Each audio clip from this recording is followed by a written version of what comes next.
Մենք քննարկում ենք տեսակետներ ու մտքեր, որոնք քիչ են բարձրաձայնվում, ներկայացնում ենք արժեքներ, որոնք կարող են դառնալ բացարձակ։ Բարև ձեզ, եթերում բացարձակ արժեքն է։ Այսօր իմ հյուրը Սուրեն Շահվերդյանն է։ Ողջույն Սուրեն։ Բարև ձեզ։ Այսօր շատերն են կարծիք հայտնում, որ մշակույթը քաղաքականության մի մասն է կազմում եւ երբեմն ինքնուրույն ապրող այս ուղղությունն այլևս հստակ վարվող քաղաքականություն է։ Կիսում եք այս կարծիքը։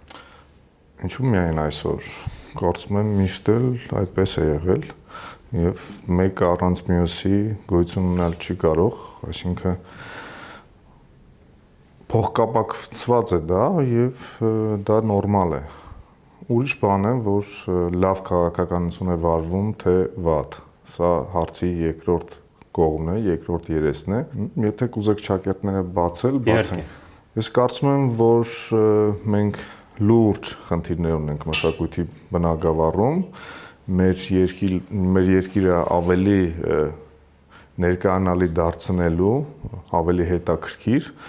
ինչը մշակույթը իրանից ներկայացնում շատ, չէ, այսպես սահմաններ չկան եւ նախ եւ առաջ երկրի մասին կարծիք կազմելուց կարծիք են կազմում նրա մշակույթով, տարբեր, հա, մշակույթներով։ Խոսքը ոչ միայն օպերային արվեստի կամ գեղարվեստի կամ թատրոնի կամ երաժշտական արվեստի մասին է, խոսքը նաև օրինակ խոհանոցային մշակույթի մասին է։ Մենք այս ոլորտում միշտ խնդիրներ ունեցել ենք եւ ունենք եւ հուսով եմ, որ մոտ ապագայում փոքր քայլերով եւ փոքր խնդիրներ լուծելով գլոբալ խնդիրը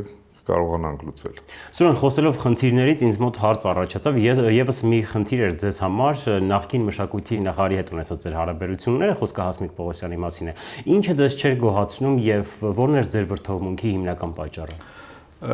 Ես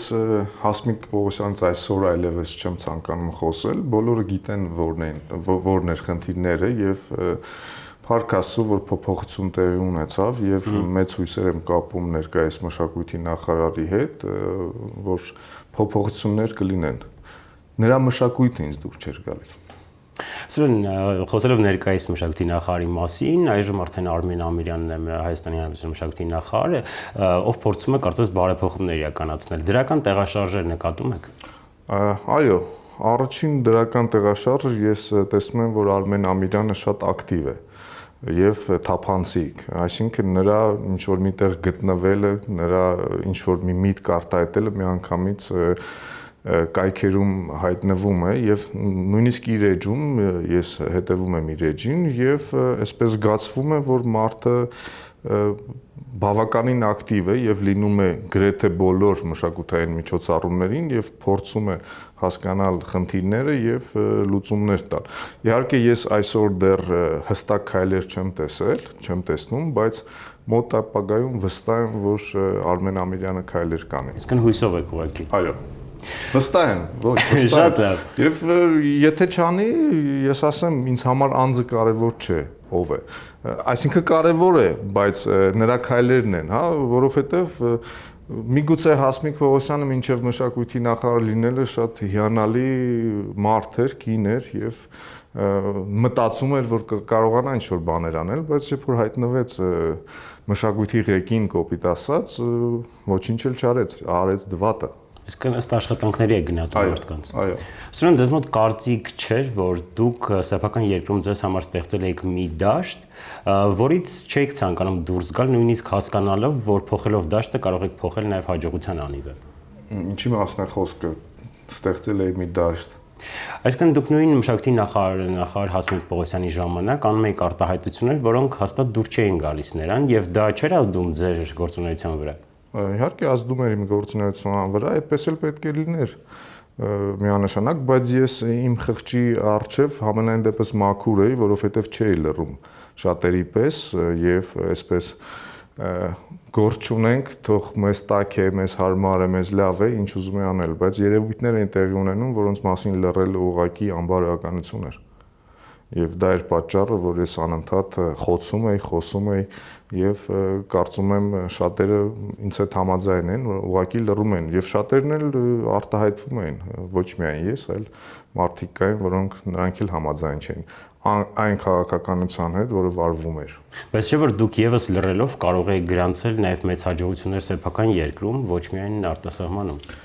Դե այդպես էլ լինում էր։ Ես ուղղակի զրկված էի պետական աջակցությունից իրականացնելու այն պրոյեկտները, որոնք որ ուղեղումս եւ դարակումս կային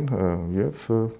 չկա չարիք առանց բարիքի, որովհետեւ ես այդ պրոյեկտները փորձեցի իրականացնել արտերկրում եւ ինձ հաջողվեց եւ մինչեւ հիմա էլ նրանց հետ կապ կա եւ համագործակցում եմ եւ աշխատում։ Սուրեն, այսօր մարդկան սոցիալական վիճակն այնպիսին է, որ քչերն են կարևորում վեհ գաղափարները եւ բարձր արժեքները կարծես երկրորդ պլան են մղվել։ Շատերը դրանց մասին չեն էլ մտածում։ Այ հետաքրքրությունը թատրոնի հանդեպ այսօր ինչպիսին է։ Ինձ թվում է գնալով նվազում է հետաքրքրությունը թատրոնի հանդեպ եւ ինչն է ցավալի, ես շատ հաճախ հետաքրքրվում եմ, թե մեր հասարակությունը ինչպիսի ներկայացումներով է հետաքրքրված եւ ցավով պիտի նշեմ, գնալով որակային առումով իջնում է մակարդակը եւ երբ որ մեր հանդիսատեսը այսպես նայում եմ երիտասարդ հետաքրքիր զույգեր են եւ մոտենում են դրամարկղին եւ հարցնում ինչ խնդալու ներկայացում ունեք, կոմեդիա ունեք, որ ներկայացումն է զվարճալի, այսպիսի բաներ են հարցնում, միանգամից հիասթափվում եմ, որովհետև ինչ է նշանակում, հա դա ինչ բառ է, նախ խնդալու ներկայացում ունեք, դա ցավալի է, որ այսօր պահանջարկը գնում է դեպի դա եւ հետեւելով մեր հայ թատրոնի ռեպերտուարին, ես հասկանում եմ, որ թատրոններն էլ ստիպված արդեն փորձում են հարմարվել դրա տակ եւ նրանց ռեպերտուարը 80-90% կազմում է թեթև ժանրի ներկայացումներ, կոմեդիաներ, որոնք չգիտեմ, եթե կոմեդիաներն է ճաշակով արվի եւ հետաքրքիր, ասենք, անճաշակ են արվում։ Կարծում եմ, որ այո, ճաշակի խնդիր ունենք։ Գիտեք ինչու՞մն է հարցը ամենաշատ, ամենամեծ խնդիրը թատրոնն է, որ թատրոններում տասնյակ տարիներ շարունակ թատրոնը ղեկավարվում է այն մարդկանցով, ովքեր որ արդեն իրենց սպառել են։ Այսինքն տնօրենների մասին է խոսքը։ Եվ տնօրենների, եւ գեղարվեստական ղեկավարների։ Նախ եւ առաջ հենց այդ տնօրեն հասկացողությունը, հա, չգիտեմ, թատրոնում մինչեւ այսօր օրենքը հստակ չի ով է գլխավորը։ Այդ տնօրենը, որ վարչական աշխատանք է իրականացնում, թե գեղարվեստական եւ ում գործառույթը հիմնականում թատրոնի շենքը վարձակալությամբ հանձներն են։ Այո, որովհետեւ տնօրենը ստորագրում է մի փաստաթղթի տակ, դերաբաշխման տակ, որը որ այսօրվա տնօրենները համենայն դեպս թատրոնների նույնիսկ գաղափար չունեն, թե ինչի մասին է տվյալ պիեսը։ Եվ նաև տարիքային առումով, հա, ղեկավարների մտածելակերպի տարիքային առումով ես չեմ հասկանում ինչ չեն թողնում, որ համարձակ քայլերով երիտասարդներ մտնեն եւ թատրոնը վերափոխեն։ Միգուցե դա կարող է լինել վատ, կատաստրոֆիկ, բայց փոփոխություն կլինի, նույն ճահիճը չի մնա։ Սուրեն, լավ, ինչու չեն բեմադրվում այնպիսի ներկայացումներ, որոնք գոնե կպատմեն ժողովրդի այսօրվա վիճակի մասին եւ ըստ այդմ հետաքրքիր կլինեն նաեւ հանդիսատեսին։ Ես կարծում եմ, որ շատ հետաքրքիր հարց եք տալի եւ շատ կարեւոր, այո, իսկապես այսօրվա թեմաներ շատ քիչ են արծարծվում, մեր իրականության մեջ դեպքեր եւ երևույթներ են տեղի ունենում, որ բարձրացնելով բեմ շատ կհուզի շատերին, բայց ցավոք սրտի դա թատրոնի քաղաքականությունն է, թատրոնի ղեկավարի քաղաքականությունն է, որ խուսափում է միգուցե այդ խնդիրներից եւ ասենք բեմադրում է ինչ-որ սովետական կոմեդիա, խուսափում են քաղաքական ներկայացումներից, այնինչ կատարվում է մեր փողոցում, այնինչ կատարվում է սահմանում եւ ընդհանրապես այնինչ մեր միջավայրում կատարվում է, բեմ բարձրացնեն, որովհետեւ խնդիրներ կունենան։ Իսկ թատրոններն այսօր ունեն բյուջե նման ներկայացումներ բեմադրելու համար։ Թատրոնները միշտ էլ բյուջե ունեն, հետո այդքան այդ բյուջեի խնդիրը չի։ Մինչ այլոց թատրոնները բավականաչափ գումարներ ունեն, ուղղակի ծախսում են ոչ նպատակային։ Ես կասեի նույնիսկ վատնում են այդ գումարները, որովհետև ես հետևում եմ թե ինչ է կատարվում թատրոններում, թատրոններ կան, որոնք տարի-տարիուկես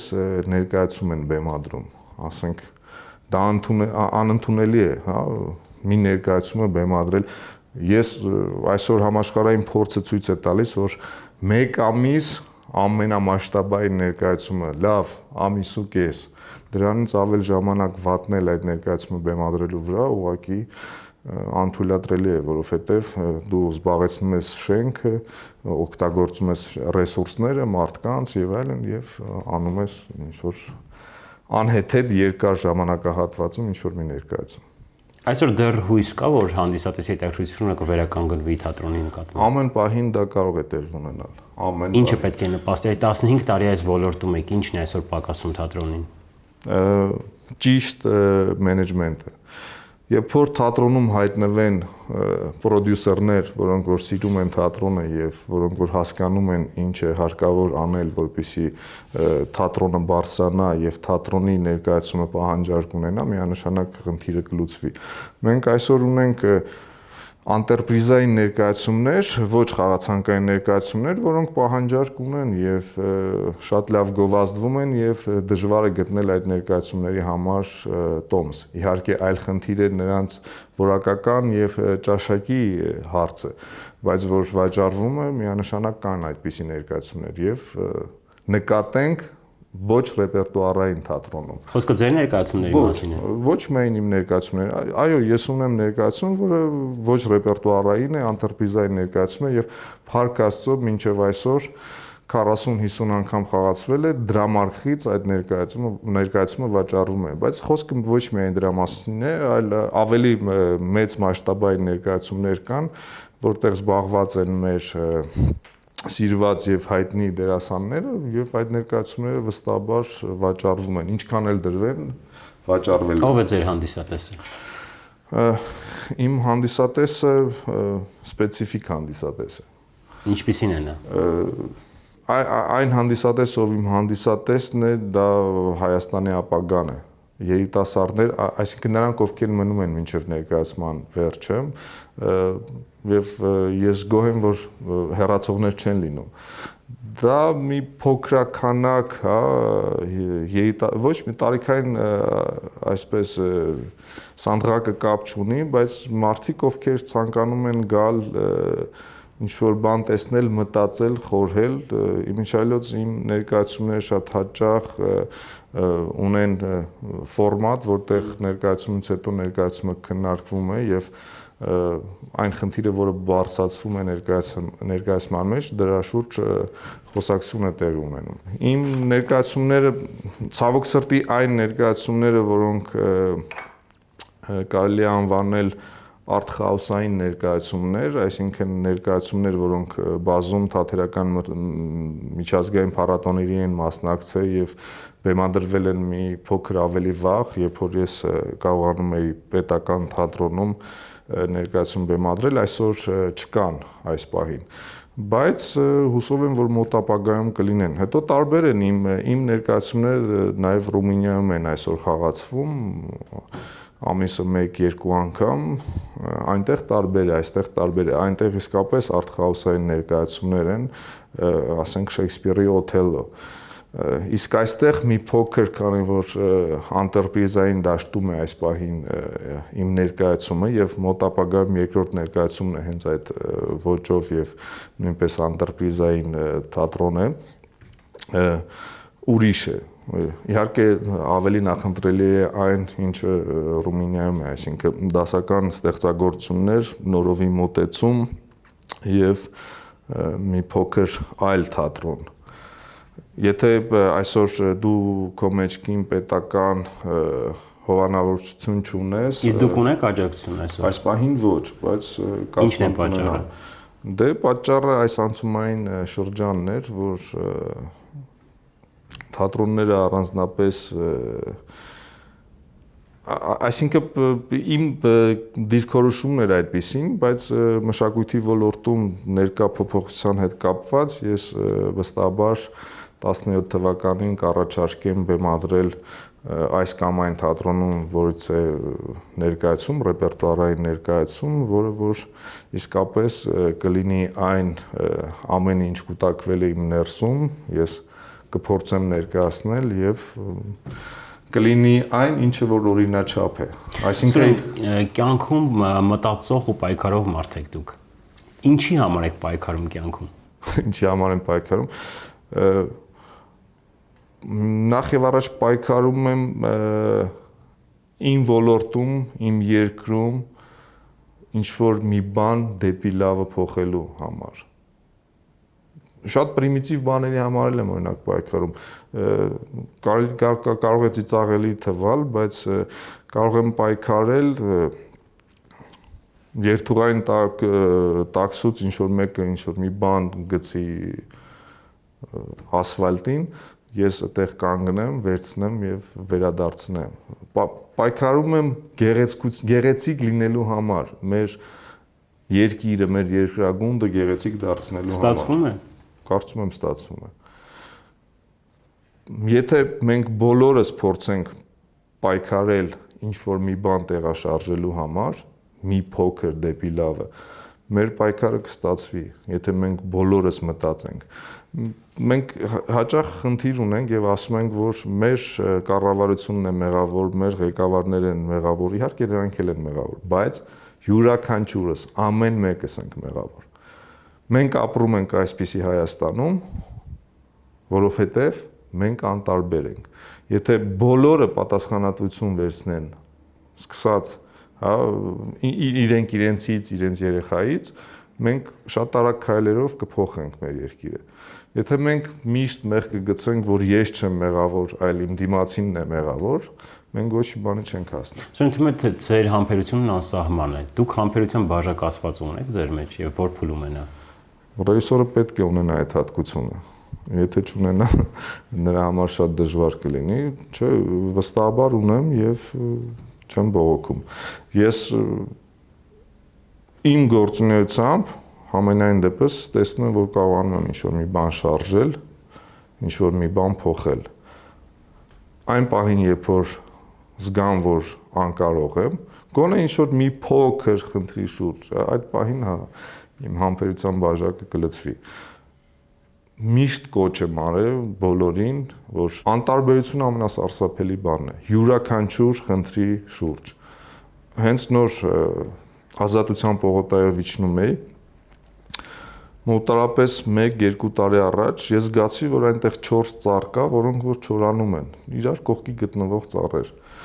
Դիմացը կառուցվում է նոր եկեղեցին, այն վերևի հատվածում, հա, եւ ես վստահ եմ, ես այն ժամանակում ես մտածում եմ, որ նրանք մտածում են այդտեղից ճանապարհ բացեն։ Եվ չգիտես ինչու այդ 4 ծառը իրար կողքի գտնվող չորացան։ Նույնը կատարվեց հենց հաղթանակ զբոսայգու դիմացը։ Իսկ դա միտումնավոր է արվում։ Այո, 4 ծառ չորացավ եւ ճանապարհ բացվեց ինչ որ մեկի տուն դեպի։ Դա ձեզ զայրացնում է։ Դա սարսափելի է։